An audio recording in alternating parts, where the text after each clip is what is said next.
18-year-old kids. One sentence, what would you say to them? What's the restorative, the redemptive sentence? What should they do? Don't be thinking your ambition is corrupt. Because that's part of the message now. Human beings, we're a cancer on the planet. We're headed for an environmental apocalypse. The entire historical structure is nothing but atrocity, etc., etc. Anyone with any ethical aim whatsoever is just going to pull back. You don't want to manifest any ambition, support the patriarchal structure, exploit the environment. You've got to crush yourself down. You shouldn't even have any children. It's like, no. There's no excuse for that. There's zero excuse for that. I saw a professor at an event, something like this. He came out and trumpeted this bloody environmentally friendly house he built, and fair enough, man. It was a pretty interesting house, but not everybody had the $4 million that it took him to build it. And I'm not criticizing his money even. It's like, he's had some money. Good for him. He built a house. Okay. But then to trumpet that as a moral virtue, well, you're pushing it there. And then he came out to all the kids and he said, my wife and I decided that we're only going to have one child. And I think that's one of the most ethical things we could have possibly done. And I would strongly encourage you to do the same. I thought, you son of a you get up in front of these young people. A lot of these kids were children of first-generation immigrants from China. And he showed all these images, of these terrible factories in China, these endless rows of sterile mechanism that were subordinating all the Chinese people to this terrible, capitalist machine. And I thought, you don't understand. Half the audience is looking at those factories and thinking, that's a hell of a lot better than struggling through the mud under Mao, buddy. And so, I don't know where he thought he was, but to come out in front of all those kids and basically tell them that the whole human enterprise is so goddamn corrupt that the best thing they could possibly do is limit their multiplication, and to think of himself as a scholar and an educator. I did say something, by the way. It was rather uncomfortable, and he stomped off the stage. But that's no message for young people. There's no excuse for that. And you think, well, we're going to destroy the planet. We have to do this. We have to demoralize the youth to be ethical. It's like, yeah, really, that's your theory? You're going to demoralize young people to be ethical? That's your theory? It's like, you should go and think about that for like a year. And I'm passionate about this, because you have no idea how many people that's killing. You have no idea. I see people everywhere, all over the world, they're so demoralized. Especially young people with a conscience, because they're being told since they were little that there's nothing to them but corruption and power. It's like, how the hell do you expect them to react? If you orient yourself ethically in the most fundamental sense, then in some sense you have the force of God on your side, and then maybe you can prevail despite the difficulty. And I think that's right. I think that's true. So, and you can ask yourself, I try to ask these questions seriously, and I would also say that I've been driven to my religious beliefs, such as it is, by necessity, not by desire.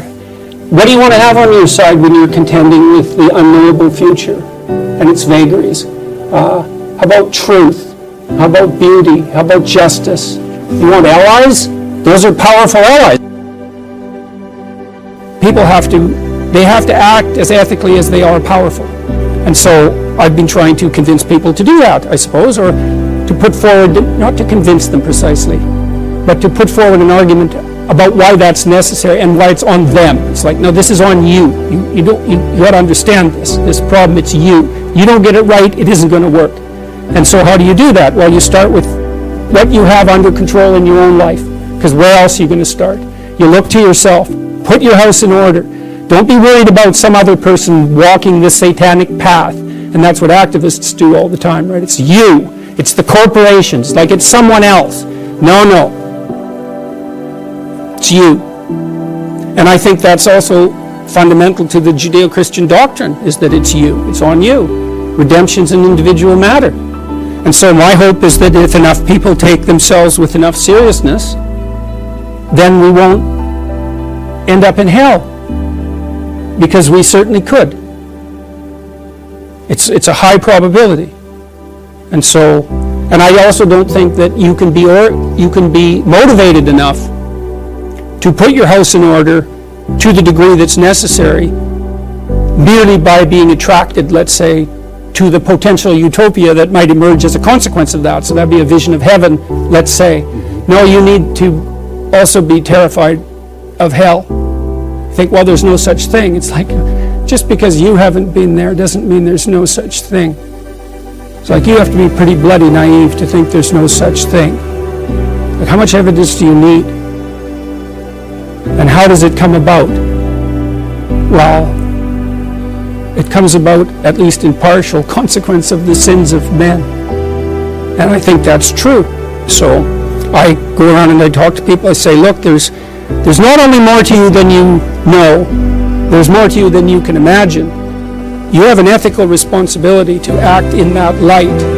And you might claim not to believe that, but I would say, well, your whole culture is predicated on that belief, and insofar as you are an active member of that culture and a believer in its structure, then you believe it. You might not be very good at believing it, you might be full of conflict and doubt, and you might not be able to articulate it, but it's still right at the bedrock of your culture, this notion of what? The divine sovereign individual. Is that not what your culture is predicated on, that idea? The logos inherent in each person? It's something other than that? I've never seen a credible argument made to show that it's anything other than that. You know, you can say, well, rights are attributed to you by the state. It's like, sorry, that's a weak argument because the state's dependent on your actions. So, you know, to believe that, you have to believe that the state is the entity and that individuals are just subordinate in some fundamental sense to the state. It's like, no. The state is dependent on the individual to exactly the same degree. So, we're the active agent of the state, in some sense. We're the seeing eye of the state, the speaking mouth of the state, because the state's dead without the individuals that compose it.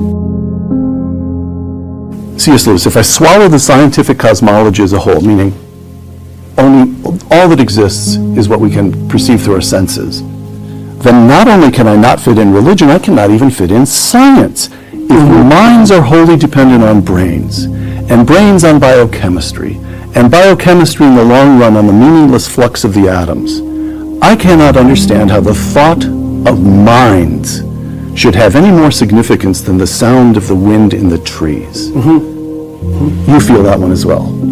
Yeah, well, that's a complicated problem. First of all, I do believe that I don't think science is possible outside of an encompassing Judeo-Christian ethic. So, for example, I don't think you can be a scientist without believing as an axiom of faith that truth will set you free, or that will set us free. So we don't know the conditions under which science is possible, you know, and we tend to overestimate its epistemological potency. It's only been around, I mean, you can stretch it back to the Greeks if you're inclined, but in a formal sense, it's only been around for about 5 centuries, and it's only thrived for a very short period of time, and it's perfectly reasonable to assume that there were particular preconditions that made its rise and ascendancy possible.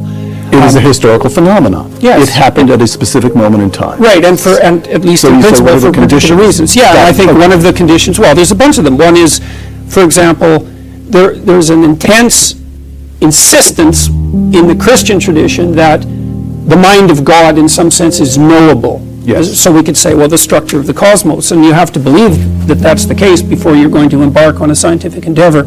You have to believe that there's some relationship between logos, logic, let's say, but logos is a much broader concept than logic, that's for sure. You have to believe that there's some relationship between that and the structure of the cosmos. You have to believe that the pursuit of truth is in itself an ethical good, because why would you otherwise bother? You have to believe that there is such a thing as an ethical good, and those are not scientific questions, which is why I think the arguments of people like Hitchens are weak. It's like, yeah, Hitchens, Dawkins, people like that, they have a metaphysic, which they don't know, and they assume that metaphysic is self-evident. It's like, well, sorry guys, it's actually not self-evident, and they assume that it can be derived from the observations of empirical reality, and the answer to that is no, there's going to be axioms of your perceptual system that aren't derivable from the contents of your perceptual system. And you might think, well, that's not very scientific, and I would say, well, take it up with Roger Penrose and see what he thinks. Because I just talked to him for like 3 hours partly about this topic, about, say, the role of consciousness and the structure of consciousness, and it's by no means obvious that the materialist reductionists have the correct theory about the nature of consciousness. And not surprisingly, it's like we don't understand the relationship between consciousness and being at all.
Anh hay mơ mộng mình thứ xa xôi, không màng về tình ái muôn nơi, sống cho là trọn kiếp đây thôi, đâu quan tâm gì chuyện đời.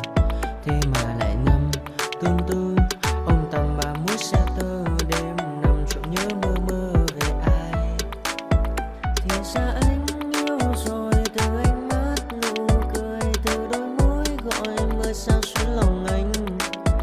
Thì ra mê em rồi, ngày hay đêm ôm lời, chỉ nghĩ đến em thôi, đó là do anh đã yêu rồi, anh đã yêu rồi, anh đã yêu rồi.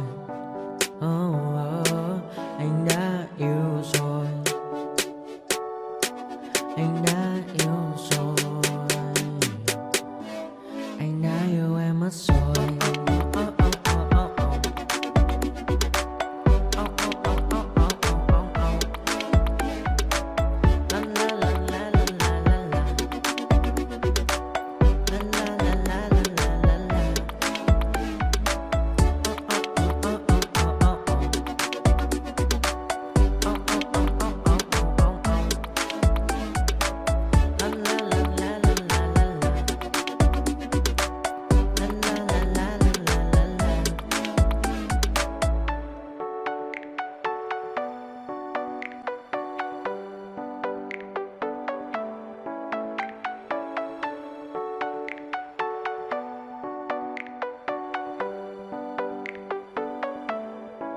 Anh hay mơ mộng mình thứ xa xôi, không màng về tình ái muôn nơi, sống cho là trọn kiếp đây thôi, đâu quan tâm gì chuyện đời.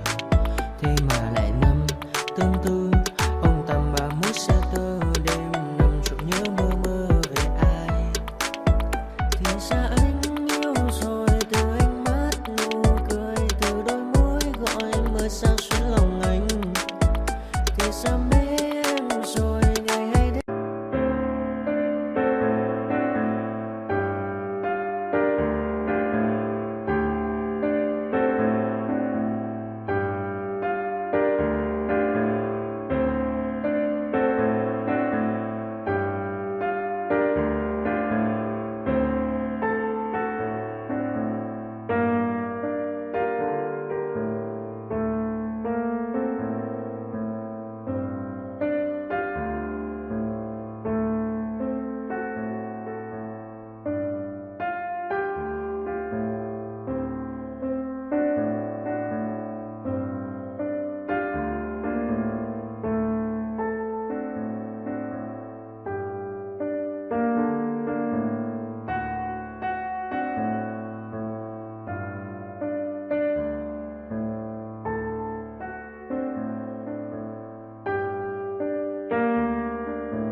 your chance to be ruthless. Hey kid, don't ever let them get inside your head.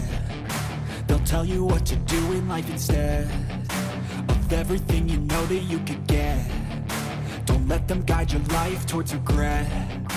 I'll fight for what I love with every breath. My past is filled with things I won't forget. I use them all to push me to my best. So treat the worst of times just like a test.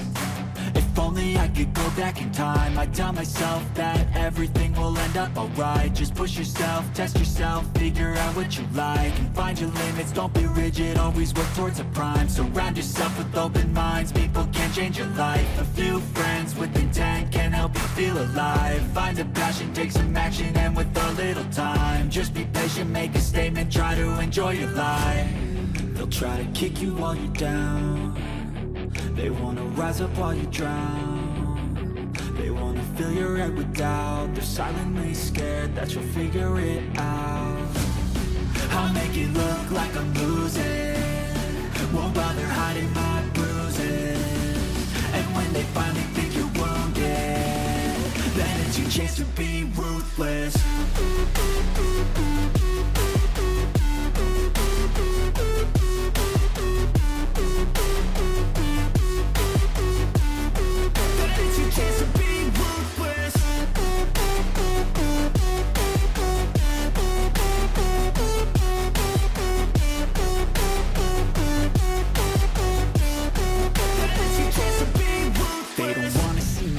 They don't wanna see me care. Anytime I make some progress, I can see that they compare. I think everyone's against me, maybe something in the air. Am I paranoid? I swear a void is forming and they're scared I walk a